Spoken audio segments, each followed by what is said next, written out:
Sir, मैं तो मांग करूंगी कि इस बजट का नाम बदलना चाहिए, क्योंकि ये देश का बजट नहीं, ये सरकार बचाओ बजट है। जो देश का बजट होता तो फिर देश में 28 राज्य हैं, कितनी सारी यूनियन टेरिटरीज हैं, सब मिला के तो ये तो 37 के करीब हो, लेकिन पूरे बजट में केवल 9 राज्यों का नाम था। तब से उसमें ज़्यादा बजट तो वो 2 राज्यों को मिला जिसकी लाठी के, जिसके कंधे के सहारे में ये सरकार चल रही है। तो ये देश का बजट नहीं सर, ये सरकार बचाओ बजट था। बजट में नेचुरल कैलामिटीज और धर्म के नाम पे भी पक्षपात किया गया है।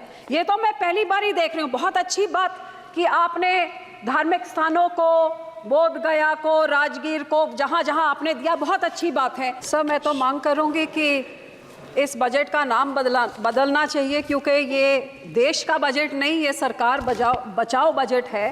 जो देश का बजट होता तो फिर देश में 28 राज्य हैं, कितनी सारी यूनियन टेरिटरीज हैं, सब मिला के तो ये तो 37 के करीब हो, लेकिन पूरे बजट में केवल 9 राज्यों का नाम था।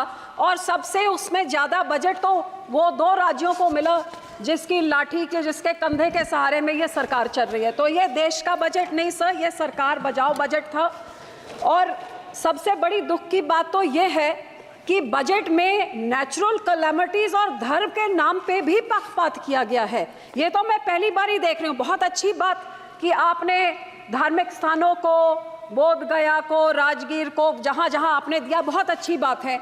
लेकिन जिस श्री दरबार साहब पे, अमृतसर साहब पे रोज 2 लाख लोग नतमस्तक होते हैं, उनको मुफ्त खाना मिलता है, सबसे बड़ा दुनिया भर, देश भर के लोग वहाँ पे जाते हैं, और जहाँ पे सारा दिन सरबत के भले की अरदास होती है, उसका तो आपने नाम तक नहीं लिया।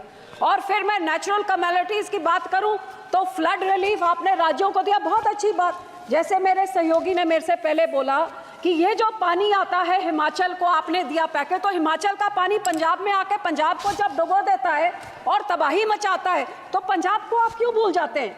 जब पानी डैम में भर जाता है तो आप डैम खोल देते हैं और हमारा पंजाब डुबा देते हैं। जब घग्गर रिवर का लेवल ऊपर हो जाता है तो चुपचुपीते 7 के राज्यों को बचाने के लिए बंद तोड़ देते हैं और हमारे गाँव को डुबा देते हैं। तो जब बाढ़ आती है तो उनको आपने दिया पैकेज, में उसका आपको आभार प्रकट करती हूँ, लेकिन हमारे राज्य के साथ क्या दुश्मनी है? क्या पंजाब के जनता, पंजाब के लोग, पंजाब के किसान, पंजाब का इंफ्रास्ट्रक्चर सरकार को मैटर नहीं करता? और हैरानी की बात सर, जब बाढ़ आती है तो पंजाब सफर करे, जब पानी की कमी हो जाती है तो फिर कांग्रेस हो, आम आदमी हो, भाजपा हो, सारे इकट्ठे होकर षड्यंत्र खेले कि एसवाईएल की नहर बनाइए ताकि पंजाब का पानी दूसरे राज्य को जाइए। तो जब पानी कम होता है तब तो हमारा पानी चुराना चाहते हैं, जब पानी उनमें ज्यादा हो जाता है तो पंजाब को फ्लड कर देते हैं। और सर, आपको मैं ये भी बताना चाहती हूँ, तकरीबन 70 साल पहले इस सरकार ने, कांग्रेस सरकार ने रिपेरियन प्रिंसिपल्स के खिलाफ हमारा पानी राजस्थान को दे दिया और कहते थे 1 साल में उस पानी का कॉस्ट क्या होगा आपको डिसाइड करके मिले। 70 साल से आज तक डिसीजन नहीं हुए। तो जो पानी हमारा दूसरे राज्य को रिपेरियन प्रिंसिपल के अगेंस्ट जा रहा है, या उसको बंद किया जाए या हमें उसका पैसा दिया जाए, ये मैं आपसे आज मांग करती हूँ। सर, दूसरा मैं ये भी आपसे मांग करती हूँ कि सेंट्रल ग्राउंड वाटर जो कह रहा है कि पंजाब के सारे ब्लॉक्स क्रिटिकल हो गए हैं, हमारे ट्यूब में, हमारे वेल्स में पानी नीचे जा रहा है। आज की रिपोर्ट तो ये भी है कि टॉक्सिसिटी इतनी हाई है कि पीने लायक नहीं है। तो ये सर, हम लोग को तो मदद करनी चाहिए, और इस पूरे बजट में मदद की बात दूर, हमारा नाम तक नहीं लिख गया। हमें डिमांड करती हूँ कि पंजाब को भी दिया जाए। दूसरी सर, मैं किसानों पे आना चाहती हूँ। 4 पिलर बोले थे, युवा, महिला, गरीब, किसान। किसानों को तो मैं बोलना नहीं चाहती, जो कितने किसान खुदकुशी कर चुके हैं, शहीद हो गए हैं, आज तक धरने में बैठे हुए हैं। लेकिन जो ये किसान हकी सरकार होती जो कहती थी 2022 तक हम किसान की आय दुगनी कर देंगे, तो मुझे इतना ही समझा दें कि 2022-23 में तो एग्रीकल्चर ग्रोथ 4.7 थी, तो फिर पिछले साल 1.4 क्यों रहेगी जिनकी पॉलिसीज इतनी अच्छी है? हकीकत यह है कि किसानों के ये दुश्मन हैं, किसानों के हिमैती नहीं हैं। आज हर एक तरह से महंगाई की मार देखिए। आज जो 8 साल पहले 40 किलो का बीज का एक बैग होता था, वो 800 से 1200 होता था, 2000 हो गया। डीएपी 3 गुना बढ़ गई कीमत, पोटैश 900 से 1700, जो लेबर का कॉस्ट होता था वो भी 3 गुना हो गया। जो हार्वेस्टिंग के लिए होता था वो भी 3 गुना हो गया, जो मशीनरी की रेंटल होती थी, डीजल आपने 47 से 90 कर दिया, तो वो आप सोच ले कहां तक। जहां किसान को रिलीफ देनी थी उसमें रिलीफ क्या दी, मनरेगा में 0 इंक्रीज। लोग सोचते थे आप बढ़ाएंगे, अमाउंट बढ़ाएंगे, दिन बढ़ाएंगे, 0। क्रॉप इंश्योरेंस क्रीप को -2.6% उसके अमाउंट में कटौती करी। यूरिया सब्सिडी में -7.4 की कटौती, न्यूट्रिएंट बेस्ड सब्सिडी में -25% कटौती, गरीब कल्याण योजना का बजट 3.3% घटा दिया, किसान सम्मान निधि का 10% घटा दिया, 18 से 22 तक जितने फार्मर्स कवर अंडर पीएम फसल बीमा योजना या सबका 8-9% उनका कट गया। और पंजाब की जब मैं बात करूं तो पंजाब की बेनिफिशियरी जो पीएम किसान निधि में थे और आवास योजना 2018 से घटते ही जा रहे हैं सर। तो मैं ये कहना चाहती हूँ कि जो किसान देश का पेट भरता है, किसान सबसे ज्यादा जो योगदान पाता है, ये 80 करोड़ लोगों को जिनको आप फ्री राशन देते हैं, उस किसान के साथ आप दुश्मनी क्यों दिखा रहे हैं। मैं अपील करती हूँ सरकार को कि जो MSP legal guarantee Swaminathan commission की रेकमेंड C2+50% उसको लागू करें।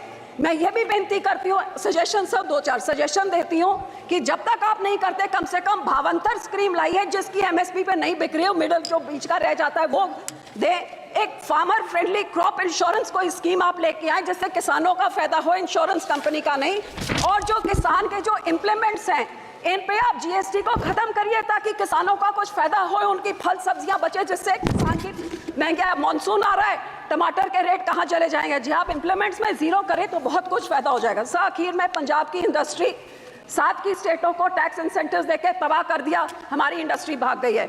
मैं सिर्फ इतनी बेनती करती हूँ कि FN साहब लुधियाने गए थे, वो मंत्री बनी बैठे हैं अब वहाँ पे, लुधियाने गए थे जहाँ पे उन्होंने MSME इंडस्ट्री को बोला था कि जो अमेंडमेंट 43B जिसमें मैंडेट किया जाता है कि 44 डेज में आप पेमेंट करिए, नहीं तो आपके जो टैक्स इंसेंटिव फोरफिट हो जाते हैं, वो इस बजट में उन्होंने नहीं किया। वो बहुत देख रही थी कि इंडस्ट्री करे। सर 2 मिनट, जो हमारी साइकिल इंडस्ट्री है, जो हमारी स्पोर्ट्स इक्विपमेंट इंडस्ट्री है, मैं आपको बेनती करती हूँ इंसेंटिव इंटरनेशनल बॉर्डर पाकिस्तान के साथ 2019 से हमारा वाघा बॉर्डर बंद कर दिया है, बहुत नुकसान हुआ है, ये बॉर्डर खोला जाए और हमारे राज्य को कोई टैक्स इंसेंटिव्स दिए जाए, साइकिल इंडस्ट्री को, स्पोर्ट इंडस्ट्री को बॉर्डर खोल के, ताकि हमारे इधर का व्यापार बढ़े और नौकरियां भी बढ़े। आखिर में सर मैं सिर्फ आपको यही कहना चाहूंगी, ये कांग्रेस पार्टी और आम आदमी पार्टी ने 10 सालों में पंजाब के खजाने को लूट के तबाह कर दिया है। हमारा यहाँ पे इतना ज्यादा करोड़ 3.4 लाख करोड़ का कर्जा एक छोटे से राज्य पे चढ़ गया, GSDP रेशो 49% हो गया है। तो सर आप इनको सजा देने के लिए आप RDF रोक देते हैं, हेल्थ मिशन का रोक देते हैं, पर पंजाब के लोगों का क्या कसूर है। मैं आपको बेनती करती हूँ, जो हमारा पैसा है वो पैसा आप दीजिए। अनएम्प्लॉयमेंट रेट जो देश में उसका दुगना है, ड्रग अब्यूज से हमारा राज्य जूझ रहा है, और पंजाब में औरतों का तो ये हाल है कि कुपोषण वो भी बढ़ गया है, अनीमा भी बढ़ गया है, और आंगनवाड़ी के जो राशन मिलता है गरीब बच्चियों के लिए, लैक्टेटिंग मदर्स, प्रेग्नेंट मदर्स और बच्चों के लिए, वो इनकी सरकार ने, आम आदमी की जो सरकार वहां पे है, वो वेरका मिल्कफेड प्राइवेट आधारों से लेके प्राइवेट कॉन्ट्रैक्टर्स को देके सब स्टैंडर्ड चीजें लोगों को देके करोड़ों का घपला हो रहा है। तो सर पैसे ना रोकिए, इनको पिनलाइज करिए ताकि लोगों को उतना हक मिले।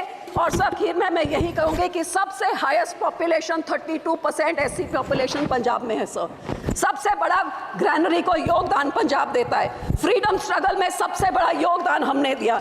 इस राज्य के मांगों को पूरी करके हमारे किसानों को हमारी चंडीगढ़ की राजधानी हमें दीजिए, हमारा पानी दूसरे राज्यों को जो आ रहा है उसको रोक के उसकी रॉयल्टी हमें दीजिए, नहीं तो वो सारे फैसले रिवोक करके हमारा पानी पंजाब पे रखिए। धन्यवाद जी, धन्यवाद करती हूँ, शुक्रिया।